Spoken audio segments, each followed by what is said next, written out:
Okay, good afternoon. Look, it's good to see you all. Today the National Party and the Greens have formed a memorandum, or signed a Memorandum of Understanding, which will lead to, I believe, a closer working relationship. It's, I believe, another important step in the maturity of MMP. I look forward to the relationship with the Greens. In my time since I've been the leader of the National Party, we've already started a relationship which was revolved dialogue on a regular basis. This is just another extension of the relationship. Initially, the intention is to work on three important areas that are set out in the agreement. They include home insulation, energy efficiency, and the regulation of natural health products, although I'm sure and confident that it will lead to other areas of cooperation as well. And finally, let me just say that in signing the agreement with the Greens, I think it is an acknowledgement of the expertise that the Greens have in these areas and in other areas. I believe it will lead to stronger legislation, better outcomes for New Zealanders, and therefore it's a very positive thing. So we thank the leadership team of the Greens, JeanetteFitzsimons and Russel Norman, for signing the agreement with us.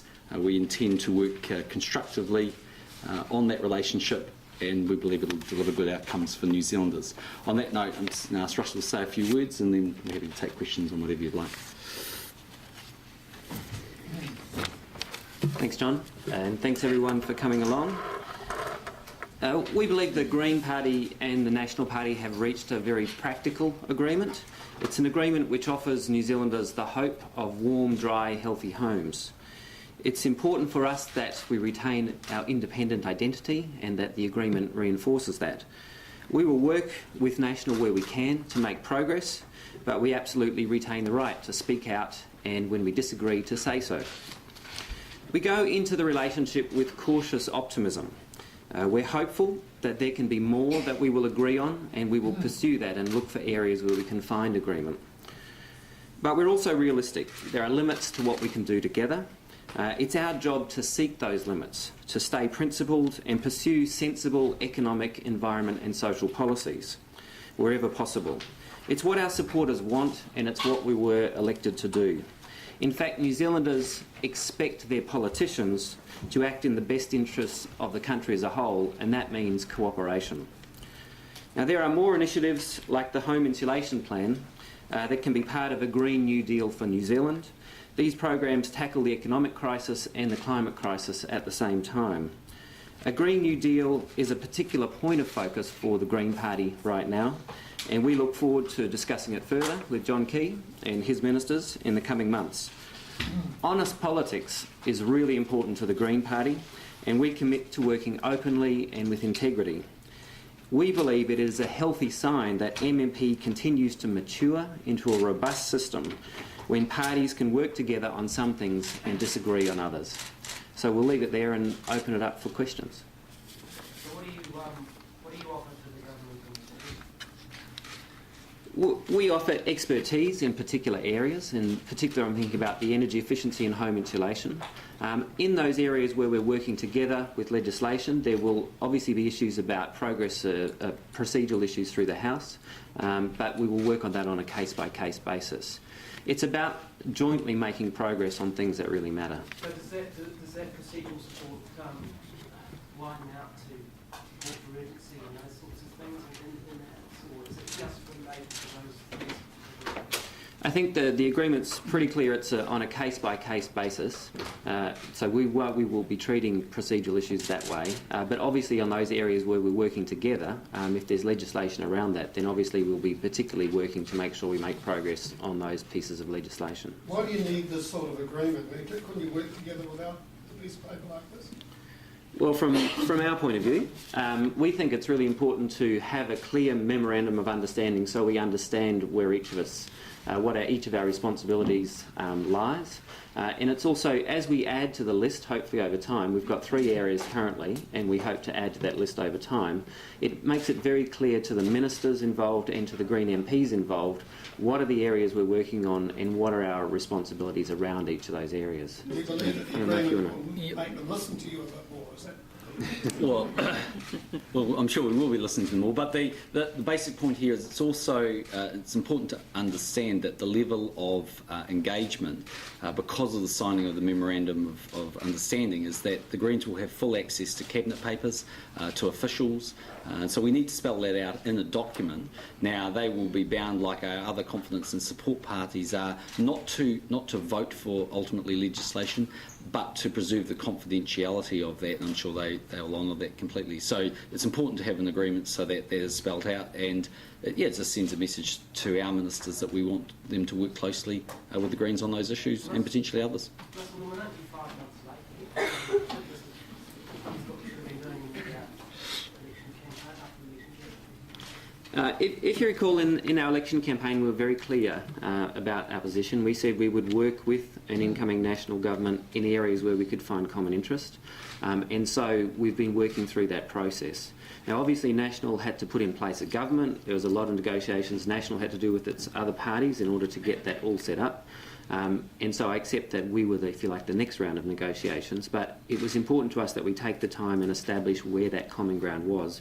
We think, from our point of view, that was the principled and independent position that we said that we would take, and I think we followed through on that. I see you're not, I say it's not a competence by arrangement, but would you consider voting for the upcoming budget? At this stage, we've made it clear that we're not voting for confidence and supply. We're just identifying areas where we have common interest to see if we can make some progress in those areas. I mean, I think what New Zealanders seek from us is honesty and clarity about what we're doing, and they seek from us to do what is best for the country as a whole.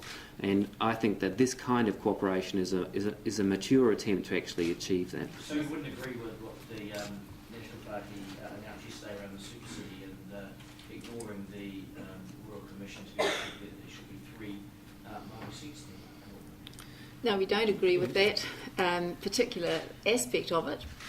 But there are some areas around the new arrangements for Auckland where we agree and others where we disagree, and no doubt there'll be discussion on that. But the arrangements we've made about the 3 issues in the memorandum don't in any way bind us in relation to any other issue at all. You know, it's about a relationship where you are cooperating on some things and opposing on others, and you have to be mature enough to not let the fact that you're cooperating on some issues blunt your opposition on other issues, or the fact that you're opposing on some issues affect your ability to cooperate on others. Have you talked to Labor about this arrangement, Mr. Norman, and if so, what's the conversation? We've made it pretty clear that we've been talking to National about this kind of arrangement, and I mean it's been public that we've been talking about this kind of arrangement, so it's no surprise. Certainly, you know, we made sure that Labor were aware that we were having these negotiations, but then it wasn't a secret. So who approached who? I mean, did you go to Mr. Key, or did Mr. Key come to the Greens? Well, Who proposed? Yeah, who proposed? Yeah. Well, I was certainly down on one knee for sure. I mean, the first thing that's worth, I mean, Guy raised the point about is it 5 months too late. I mean, the first point I think that's worth noting is Jeanette was one of the first phone calls I got on election night, congratulating us. Secondly, I think I made it clear right after the election it was obviously important for the government to be able to put together its numbers, and we did that. This is something we've been working on for some time, so if anyone was sort of dragging the chain a little bit, it was probably on the National side, not on the Green side.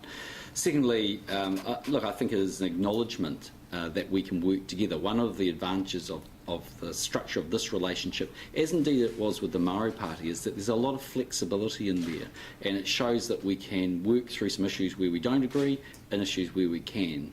I think from National's point of view, we're keen to prove that we can work with the Greens on a case-by-case basis, issue by issue, and we do genuinely believe that they'll bring some real expertise, some real understanding, and a different perspective on some issues that are very important to New Zealanders. And as Russell pointed out, I mean, I think the New Zealand voting public expect their politicians to club together with the best for the best outcomes, and that's just the move that we're making. Can you see yourselves working together on the emissions trading scheme, and what do you think of their offer to back the bill?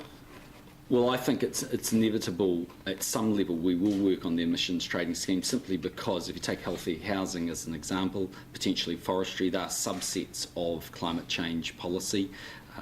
Now, in the end, let's sort of see how that progresses. We need to acknowledge up front that the response to climate change proposed by the Greens would probably be quite different from the one proposed by National. That doesn't mean that we can't work on individual strands to get a better outcome. Last year in the Select Committee, National's minority report contained some issues where we agreed, as well as others where we didn't. And we've made it quite clear all along that we had a hard job deciding last year whether to support the ETS in the form that it was in. We didn't believe it was strong enough. On balance, we negotiated 9 significant changes and agreed to support it.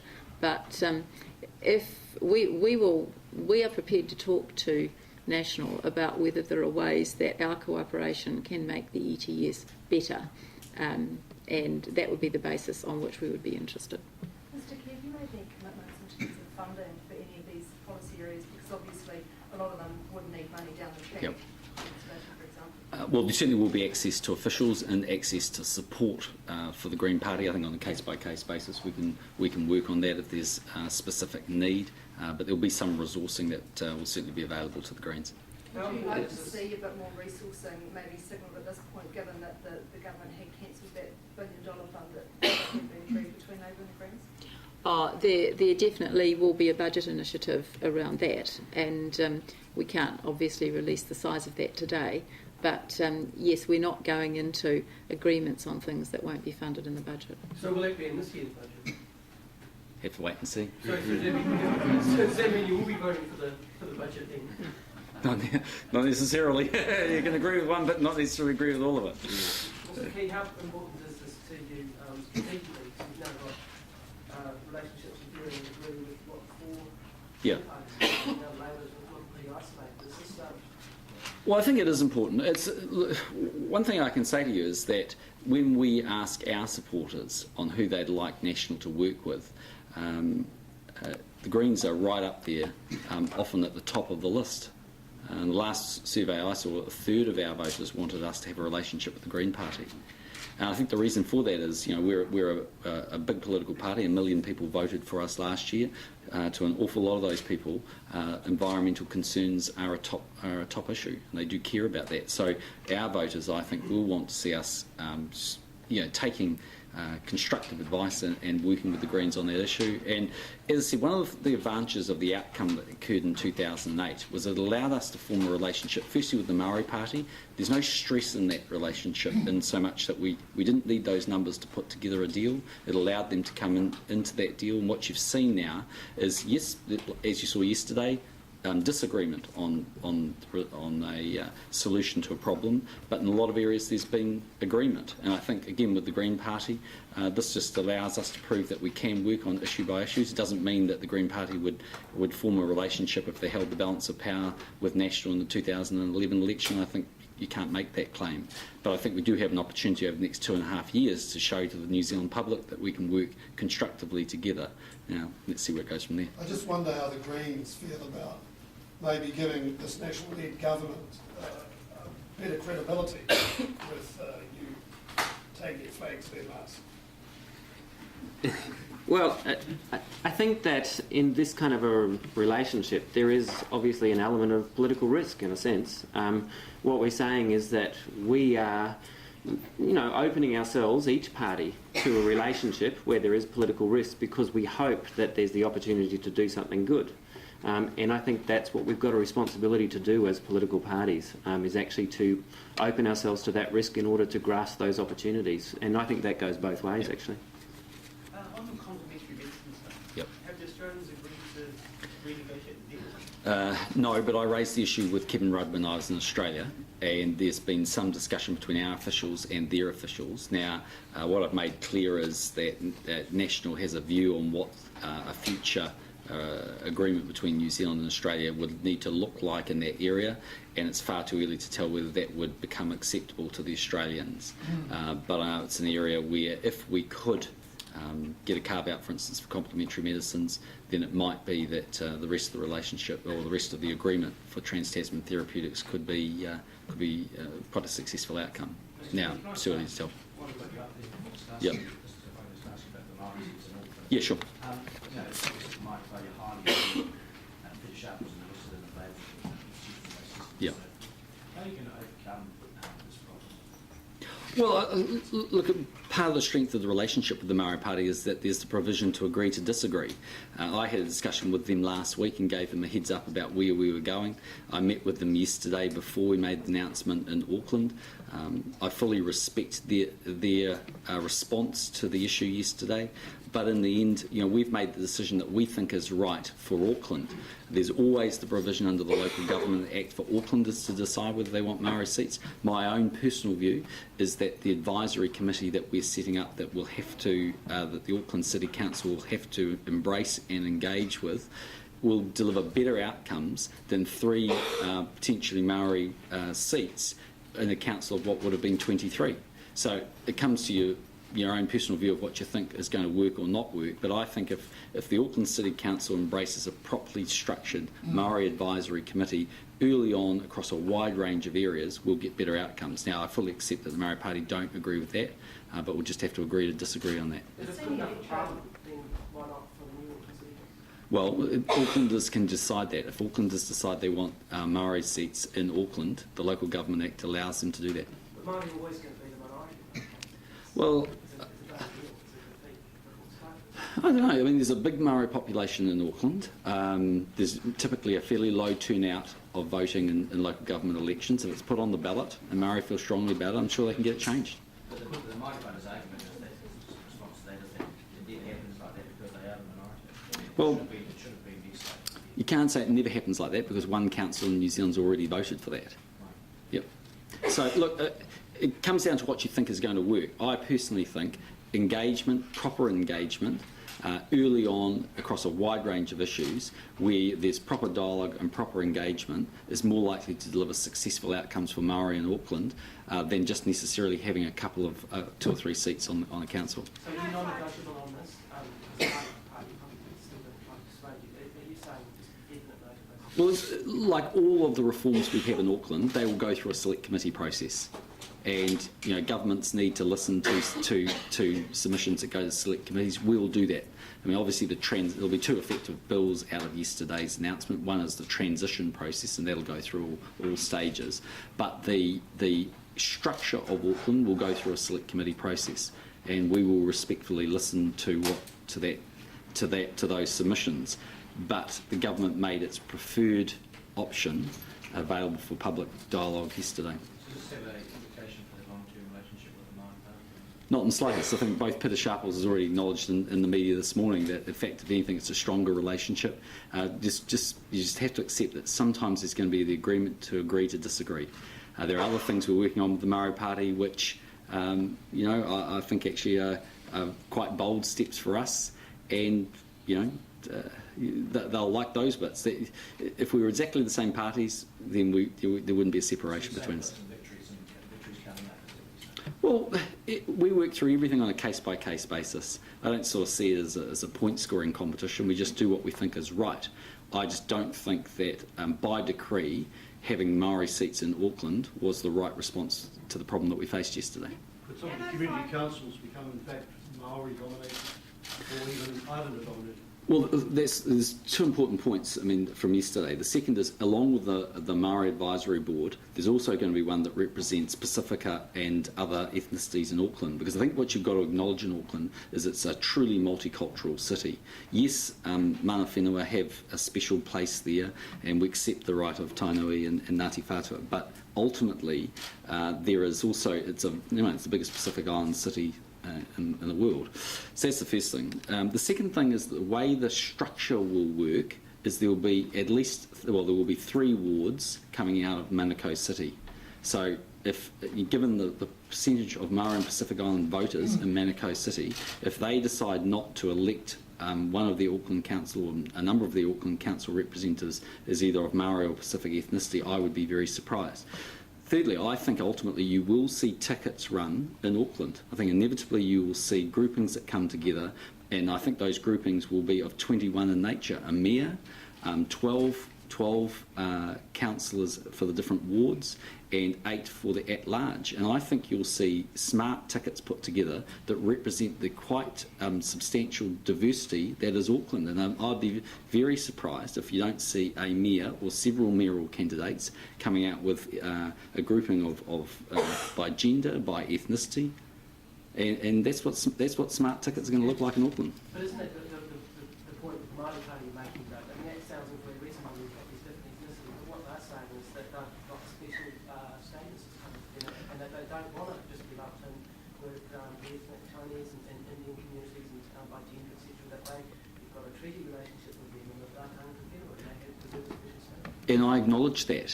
But in the end, that's not about having 3 votes in a council of 23. That's about having input into the policies and outcomes delivered by the Auckland City Council, and that happens when you have engagement and dialogue very early on in the process. I mean, if you take the relationship National has with the Maori Party, I think you can already point to some specific changes and outcomes which the Maori Party have driven by virtue of their relationship with National. It doesn't come because of their votes. We haven't actually had to rely on their votes yet, but it's the nature of the relationship. We treat them with respect and we listen to them. We don't always agree with them. And as it stands with the Green Party today, that's the same point. We intend to treat the Green Party with respect. That means that when we, if they're going to vote for a procedural motion, they get all the information as early as we get it. If they want to be involved in the process around home installation and healthy housing, they'll get access to all of that information, no secrets. That's the basis of a respectful relationship. In 506, your party wanted to repeal the Local Government Act provisions that allow councils to Yep. propose it. Have you softened your stance on that so that you won't be repealing that? Yes, we've softened our stance. Thank you. Thank you.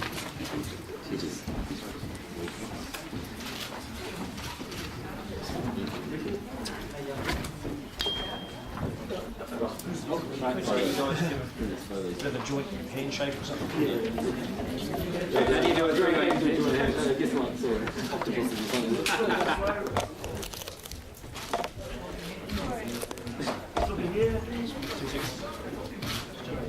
the good news is that all those we'll see the photo of you. Yeah, it won't. It won't.